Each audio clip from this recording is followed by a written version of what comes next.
السلام علیکم ورحمۃ اللہ وبرکاتہ۔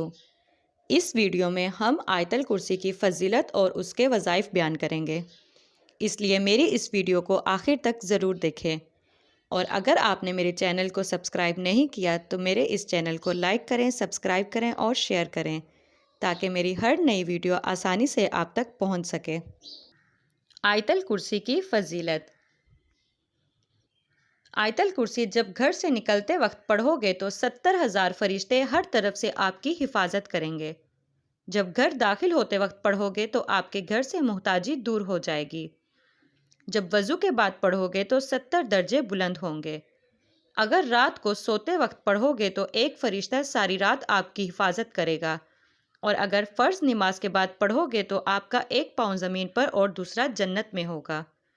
کثرت سے اٹھتے بیٹھتے آیت الکرسی کی تلاوت کیا کریں، اس لیے کہ حدیث شریف میں آیا ہے کہ آیت الکرسی اللہ کی کتاب قرآن کی ثواب کے لحاظ سے سب سے بڑی آیت ہے۔ ایک روایت میں ہے کہ یہ قرآن کی آیتوں کی سردار ہے۔ دوسری حدیث میں آیا ہے کہ جس مال یا اولاد پر اس آیت الکرسی کو پڑھ کر دم کر دو گے یا لکھوا کر مال میں رکھ دو گے یا بچے کے گلے میں ڈال دو گے، شیطان اس مال و اولاد کے قریب بھی نہ آئے گا۔ آیت الکرسی سے مشکلات کا حل۔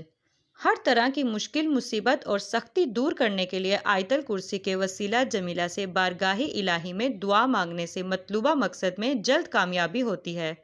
اللہ تعالیٰ دعا کو شرف قبولیت بخشتا ہے۔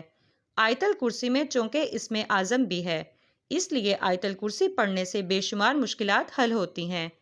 ایک حدیث پاک میں آتا ہے کہ جو کوئی مصیبت اور سختی کے وقت آیت الکرسی اور سورۃ بقرہ کی آخری آیات مبارکہ پڑھے گا، اللہ تعالیٰ اس کی فریاد پوری فرمائے گا۔ مشکلات میں گھیرے ہوئے اور پریشان حال لوگوں کے لیے آیت الکرسی کو کتاب حضا میں بتائے گئے طریقے کے مطابق پڑھنے سے بفضل باری تعالیٰ مشکلات رفع ہوں گی، پریشانیاں دور ہو جاتی ہیں۔ آیت الکرسی کا خاص مجرب عمل۔ جمعے کے دن عصر کی نماز کے بعد بیٹھ کر آیت الکرسی پڑھیں، اور جب مغرب کی اذان ہو تو سجدے میں جائیں اور اللہ سے اپنی فریاد مانگتے رہیں۔ 3 جمعے اس طرح مانگے، ضرورت پڑے تو 14 یا 21 جمعے تک بھی اس عمل کو کر سکتے ہیں۔ اللہ ناممکن کو ممکن بنا دے گا، اور ضرور دے گا انشاءاللہ۔ جزاک اللہ۔